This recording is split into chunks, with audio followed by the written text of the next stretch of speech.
누가 중앙에서 야 쟤 빼고 쟤 넣어라고 하면 그 몇 명이서 이걸 다 왔다 갔다 하는 거 아니야? 이거 안 되겠다. 이 민주화를 실현하자. 그게 비트코인인 거예요. 그러니까 웹의 민주화. 이게 웹3고요. 근데 사실 웹3에서 코인을 빼면은 커피숍을 차리는데 아이스 아메리카노는 안 하겠다는 말과 비슷합니다. 웹3가 경제로 돌아가는 거 그 경제 핵심이 사실 그 디지털 화폐잖아요. 주식 투자를 잘못해서 몰빵을 해가지고 망했어. 그러니까 주식은 나쁜 거야. 라고 생각하는 거나 비슷한 거라는 거죠. 그 주식 투자를 잘못하는 게 안 좋은 거지. 주식 자체에 죄는 아무것도 없잖아요. 그럼 코인도 약간 그렇게 생각을 합니다. 그것을 인해서 자산 증식을 할 수 있는 여지가 분명히 있는데도 잘못된 그런 것만 보고서 코인 자체는 나쁜 거야. 손도 대면 안 돼라고 생각하시는 건 안타까운 일이죠. 새로운 가능성 하나를 좀 아예 버리는 거니까.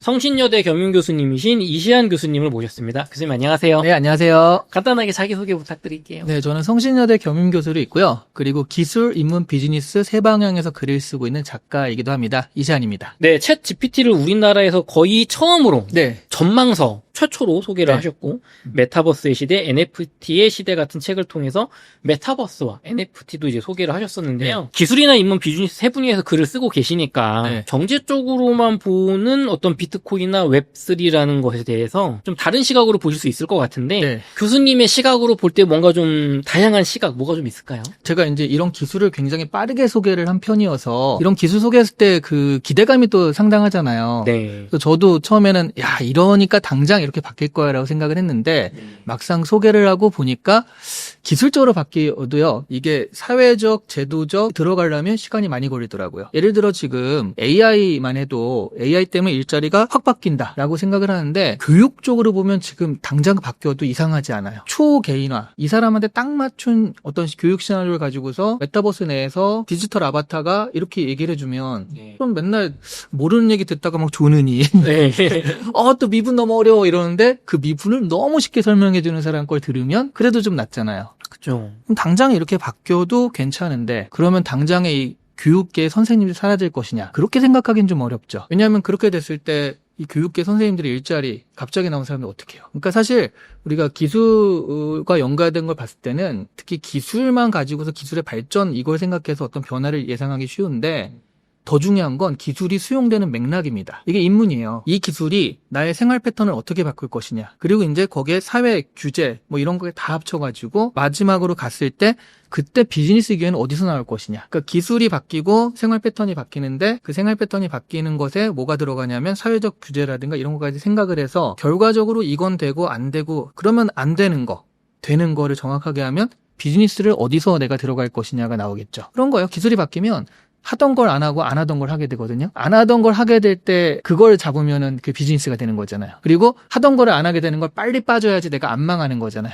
그쵸. 대체되기 전에 빨리 빠져야 돼. 네. 특히 여기 가망이 없어. 네. 그런데 그걸 기술만 가지고 생각하지 마시고 네. 여러 가지 인문과 사회와 우리 사회의 상식이나 이런 걸 다 같이 생각을 하셔야지 좀 더 그나마 정확한 예측이 가능하다.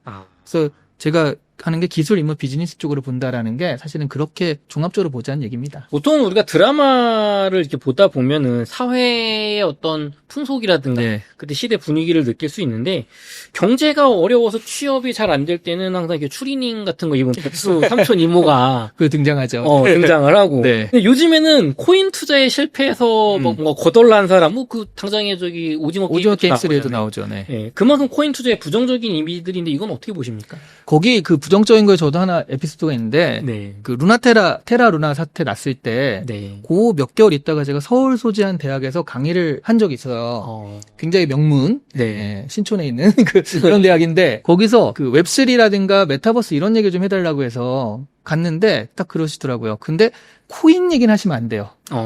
근데 사실 웹3에서 코인을 빼면은 이거는 커피숍을 차리는데 아이스 아메리카노는 안 하겠다는 말과 비슷합니다. 웹3가 경제로 돌아가는 거 그 경제 핵심이 사실 그 디지털 화폐잖아요. 그래서 어쨌든 해주긴 했어요. 그만큼 코인이란 말에 경기를 일으키는 세상이 좀 된 게 사실은 이런 면들이 있어요. 근데 사실 디지털 화폐라고 했을 때 그게 가치 저장 기능과 화폐 기능 같은 것들이 같이 가야 되잖아요. 근데 우리가 메타버스 때 너무 한쪽만 온 거죠. 화폐의 기능이라기보다는 가치 저장.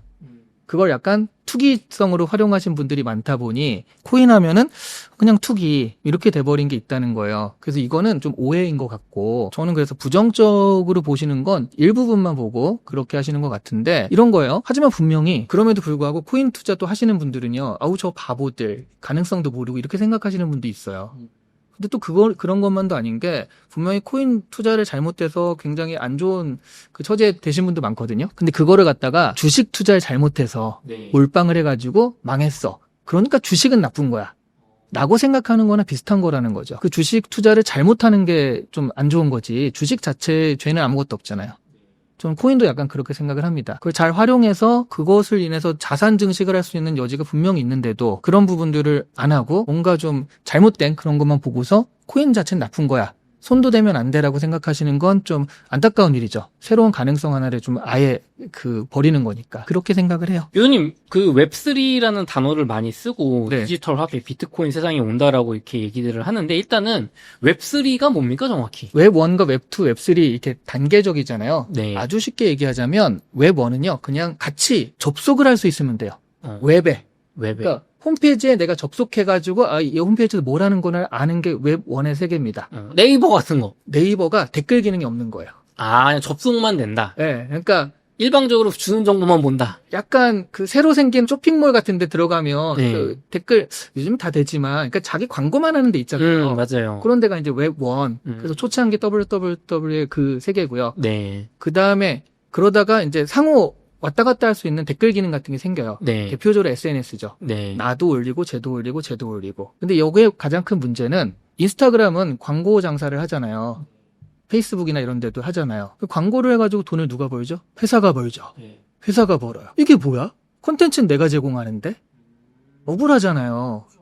그리고 또 하나는 또 알고리즘의 수혜를 입는다란 말이 있잖아요. 우리 유튜브도 그런데 유튜브는 그나마 수입을 나눠주기 시작을 했습니다. 하지만 유튜브에서 가장 문제는 알고리즘이 잘못 바뀌면 내가 잘 나가던 채널도 순식간에 갑자기 툭 조회수가 떨어져요. 그럼 이거는 말하자면 중앙에서 누가 옹달책방 마음에 안 들어. 옹달책방 삭제해버려. 이러면 이 잘 나가던 채널도 순식간에 없어질 수 있잖아요. 네. 그러니까 중앙에서 컨트롤하는 센터에서 컨트롤하는 이런 사람들이 존재하는 게 서로 상호 소통하는 것 같지만 사실은 컨트롤은 이 사람이 하는 게 웹2예요. 웹3는 이 중앙을 없애버린 겁니다. 그래서 웹3에는 항상 뭐가 붙냐면 디센트럴라이즈드란 말이 붙어요. 그러니까 탈중앙화죠. 디센트럴라이즈 파이낸싱 해가지고 디파이잖아요. 네. 탈중앙화된 금융. 이거는 중앙이 없습니다.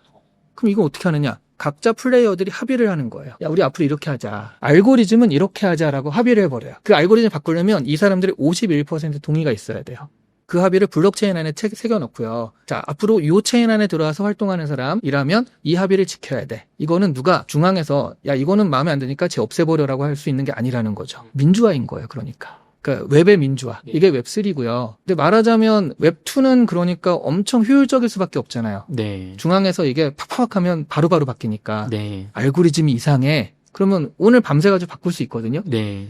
여기는 합의를 하려면 그거 쉽지 않을 것 같아요. 합의가 안 돼요, 합의가. 맞아요. 왜냐면 기존 질서에서 자기가 더 좋은 사람들이 있으니까. 음. 그러니까 이거는 되게 비효율적이긴 합니다. 민주주의가 그런 거잖아요. 독재 정권이 왕정이 야 이거 해 하면 바로 바뀌는데 근데 민주주의는 투표하고 가가지고 뭐 내가 맞다 뭐 그런 거 합의를 거쳐야 되잖아요.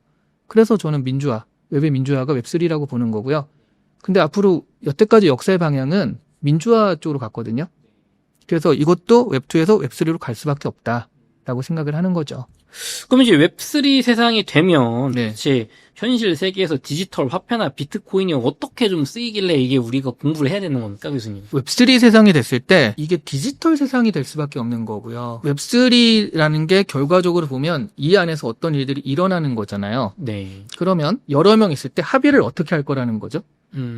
합의가 어떻게 일어날 것이냐 네. 라고 했을 때 내가 이 웹3 세상의 지분을 얼마나 갖고 있냐에 따라서 약간 합의의 그 발언권이 달라집니다. 왜냐하면 내가 여기에 투자한 돈이 많으니까. 뭐 유튜브 다음에 너스 리뷰 뭐 이런 게 나왔다고 해봐요. 블록체인으로 해가지고 웹3 세상으로 했는데 근데 이걸 좀 바꿔야 돼요. 근데 이 사람은 여기다가 1,000만 원을 넣고 이 사람은 100만 원을 넣고 저 사람 10,000원 넣었단 말이에요. 1,000만 원 넣은 사람과 10,000원 넣은 사람이 같이 어떤 그걸 가지긴 힘들죠. 회사의 주식과 비슷한 거라고 보시면 돼요. 그러면 좀 대주주가 좀 더 발언권이 세고 소액주주도 물론 할 말은 하고 이건 잘못했어라고 제기할 수는 있지만 결정할 수 있어서는 좀 다르게 하는 게 좋잖아요. 네. 그런 부분을 현재로서는 그런 그 체인에서의 코인으로 지분을 한다. 이렇게 생각하셔도 좋을 것 같아요. 그렇게 만들어진 웹3의 유튜브에서는 내가 뭘 했을 때, 광고를 했을 때, 광고비가 들어왔을 때 그거를 거기 새겨진 대로 나눠 갔거든요. 그걸 어떻게 가질 것이냐 라고 했을 때 그거를 야, 달러로 줄게 라고 하기에는 전 세계 사람들이 이 디지털 안에 들어와 있다라고 했을 때 브라질 사람한테는 달러로 주는 것보단 헤아라로 주는 게 나을 거잖아요. 한국 사람한테 원화가 나을 거고요. 다 환전하면은 너무 골치 아프니까 요 블록체인 안에서는 우리가 그러면 요 돈을 쓰자. 도토리라는 돈을 쓰자. 그래서 이 사람은 광고를 많이 해서 횟수가 높으니까 100도토리. 너는 10도토리, 1도토리 이렇게 가져가는 거예요. 그게 사실은 지금 블록체인의 개념입니다. 코인의 개념이고요. 그러면 이 블록체인 안에서 무슨 일이 벌어졌을 때 100도토리 가진 사람과 1도토리 가진 사람은 의결권이 좀 다른 거예요. 나 그러면 의결권을 팔고 싶어 하면 10도토리를 팔고 싶어요. 내가 10도토리를 사고 싶어. 네. 그럼 얘가 살 수도 있는 거고요. 근데 그거를 그 블록체인이 활성화되기 위해서는 여기서 번 돈을 밖으로 나갔을 때 실제 통화와 얼마든지 빠르게 교환할 수 있다. 그게 이제 코인 교환소. 그럼 결국에는 우리가 코인 투자한다는 게 그 블록체인에서 어떤 의결권, 발언권을 사고 파는 건데 얼마나 웃돈을 주고 사고 파냐, 깎아서 사냐인 거예요? 그럴 수도 있고요. 그러니까 그 체인이 얼마나 잘 되느냐에 따라서 네. 다른 거죠. 뭐 이더리움 체인이나 이런 거는 잘 되잖아요. 네. 그런데 정말 밈코인처럼 그런 어떤 의결권이나 그런 거 효용 가치라고 하는데 그런 것 없이 그냥 생긴 코인도 굉장히 많아요. 그런 게 약간 투기성 코인 그런 개념이 들어가는 건데 사실은 보통의 코인이라는 건 이 웹3 안에서의 어떤 사용성 이거를 바탕으로 만들어지는 게 그 원래의 코인의 개념이었던 거죠.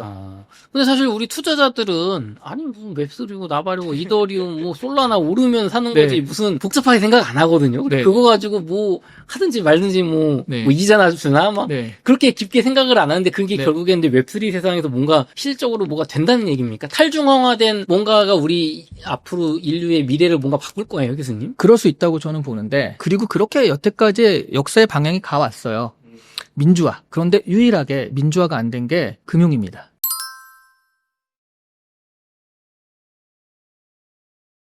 생각해 보시면 프랑스 대혁명에서 민주국가로 처음 나온 건 미국이에요.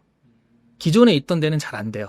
새로 만들어진 국가에서 민주화 실험을 해보자 라고 해서 처음 민주국가 미국입니다. 그런 식으로 뭔가 새롭게 이렇게 갔는데요. 그때나 지금이나 중앙에서 항상 뭘 잡고 있는 건 금융이에요. 비트코인은 어떻게 생겼는지 아세요? 처음에 어떻게 만들어졌는지 아세요? 왜 만들어졌는지?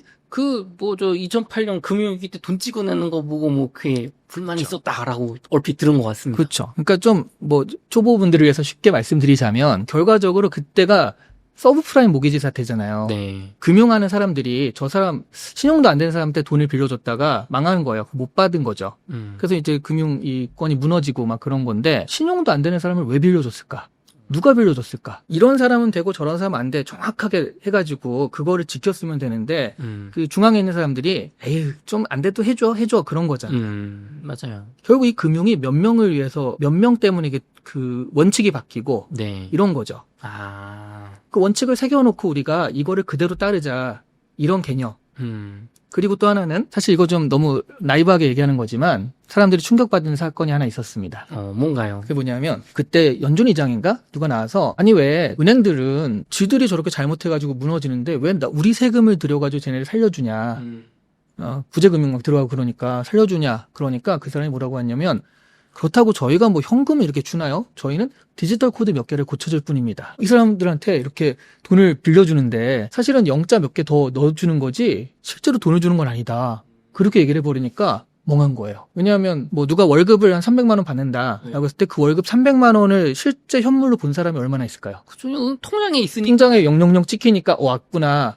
그게 또 스쳐가잖아요. 바로 또 나가고 하니까. 맞아요.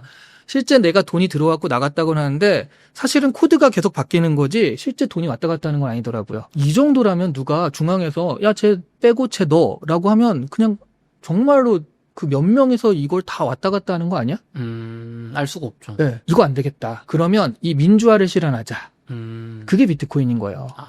뭐가 바뀌었을 때 너도 체인에 있는 모든 사람이 다 알게 하고 그거를 서로 증명하고 그러면서 사실은 비트코인이 생긴 거라 사실은 비트코인 자체도 금융민주화라는 그런 기치 아래 만들어진 거거든요. 네. 그래서 처음에 비트코인은 뭐 가치 저장을 해서 투자 그런 개념이 아니라 이런 식의 개념, 그 다음에 소액 결제에 유리한 시스템 해가지고 만들어진 겁니다. 아, 그래요? 네. 처음에 소액 결제 탁월하다 뭐 그런 식으로 네. 만들어진 거예요. 근데 지금은 굉장히 거액 결제가 돼버리는 맞아요. 그런 상황이 됐죠. 네. 그러면은 교수님 이게 아직도 많은 분들이 코인이나 디지털 화폐는 내재 가치가 없다. 네. 결국에는 빵원 된다. 이거 투기성 자산이라고 하는데 요거 좀 맞는 얘기일까요? 아, 이거는 제가 역사적으로 설명드릴 수 있어요. 마르코 폴로 아시죠? 동방견문록. 마르코 폴로가 동방견문록을 썼을 때 서양에서 사기꾼 취급을 당했습니다. 아, 그래요? 말도 안 되는 얘기를 아우 이 사기꾼 뭐 이런 식으로. 그중에 가장 말도 안 된다고 지적받았던 게 뭐냐면 지폐예요. 아니 종이 쪼가리가 어떻게 돈이 돼? 말이 돼? 종이 쪼가리는 내재 가치가 전혀 없거든요. 근데 그 전에 돈이라는 건 그 동전 같은 거였잖아요. 금화, 은화. 녹이면 금이 되고 녹이면 은이 된단 말이에요. 네. 내재 가치가 있죠. 그런데 종이를 써?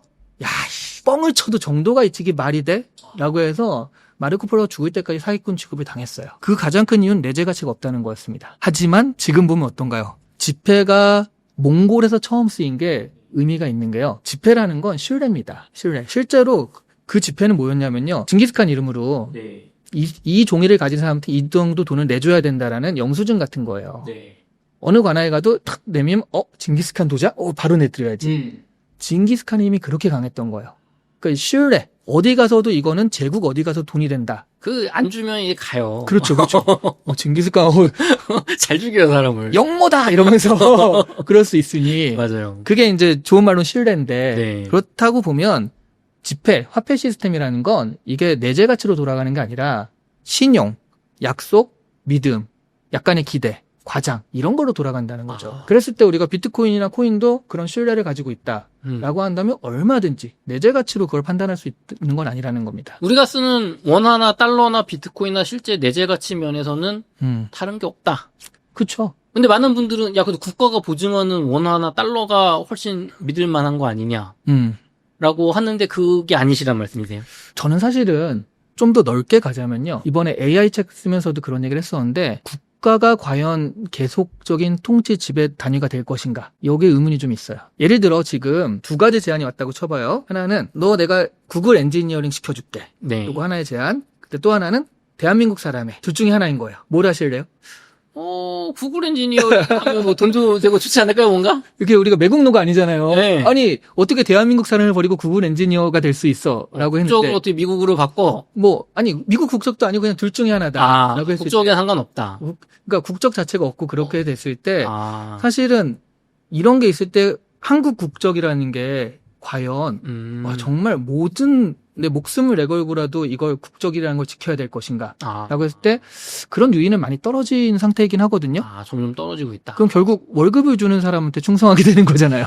그쵸. 네. 맞아요, 그거는. 그렇게 봤을 때 지금 기업이 되게 글로벌 기업이 돼가지고 이렇게 크게 나와 있잖아요. 그랬을 때 가령 기업이 얘기하는 것과 우리나라 국민으로서 이렇게 얘기하는 게 충돌했을 때 네. 어디 명령을 따를 것이냐의 개념? 물론 이제 범법자가 되거나 그런 건 아니겠죠. 그런 건 말고 이렇게 했을 때 저는 과연 국가가 그런 식으로 그러니까 국가가 보증한다는 게 굉장한 믿음을 줄 것이냐. 그러니까 예를 들어 그 한국이 보증하는 것과 네. 글로벌 시스템에서 이 전 세계 사람들이 신뢰해가지고 인정하는 것과 두 가지 중에 하나를 네가 선택할 수 있다라고 한다면 뭐를 선택할래? 예를 들어 월급 줄게 달러로 받을래? 원화로 받을래? 달러로 이런 거나 비슷하다고 저는 봅니다. 그래서 사실은 대제국 몽골에서 지폐가 나왔다는 것도 굉장히 우리가 주목해야 되는 일이에요. 통치 단위가 넓어질수록 지폐라든가 휴대하지 않아도 되는 것들. 그러니까 동전도 너무 무겁고 힘들잖아요. 옛날에 해적들이 왜 망했냐면 다 지폐가 아니라 이거 보물상자에 갖고 다니다 보니까 맨날 서로 탈취하고 막 지들 갖지도 못하고 어디 섬에 숨겨놨다가 다 죽고 막 이러잖아요. 그게 그때 은행이 있어가지고 자기 계좌로 넣어놨으면 그렇게까지 싸웠을까? 밤새 반란이 일어나 그랬을까? 이건 약간 농담이지만 실제로 이게 휴대성이 좀 강해지고 그러니까 지폐가 좀 필요해진 거거든요. 대제국 몽골에서 지폐가 처음 쓰인 것도 그런 이유라고 보는데 글로벌로 될수록 그래서 국가 단위의 어떤 그런 거보다는 신뢰를 바탕으로 한 넓어진 면 그런 것들이 필요하지 않을까. 실제로 국민연금을 대한민국 정부가 보증한다라고 하지만 지금 젊은 세대들은 나는 못 받을 거다. 혹은 받아도 지금의 가치가 아닐 것이다. 그렇죠. 라고 생각하고 있는데 네. 나는 뭐 비트코인 시스템에서 지금 내가 내는 돈 똑같이 내면 그 시세에 맞춰서 뭐 코인으로 보증한다고 하면 그게 뭔지 말이 될 것 같으면 그렇죠. 이게 좀 낫지 않을까? 막 찍어내는 뭐 또 한국보다는 네. 그렇게 될 것 같긴 합니다. 그래서 제가 국가가 무너진다 이런 개념을 얘기하는 건 아니지만 통치 단위가 국가에서 조금 더 글로벌하게 가지 않을까. 뭐 그런 생각? 예, 그런 생각을 하는 거고 국가가 끝까지 지키려고 하는 게 금융 시스템일 거거든요. 그래서 이 부분은 계속 겹칠 수밖에 없는데 근데 결과적으로 보면은 그런 방향으로 가지 않을까. 많은 분들이 국가 없는 세상을 어떻게 생각해라고 하는데 이미 국가 이외에 존재하는 예전에 합스부르크 왕가 이런 거 들어보셨죠? 네. 이 합스부르크 왕가는 뭐 스페인 국왕도 하고 어디 국왕도 하고 국가 위에서 놀았잖아요. 저는 그게 글로벌 기업이라고 보는 거예요, 요즘에.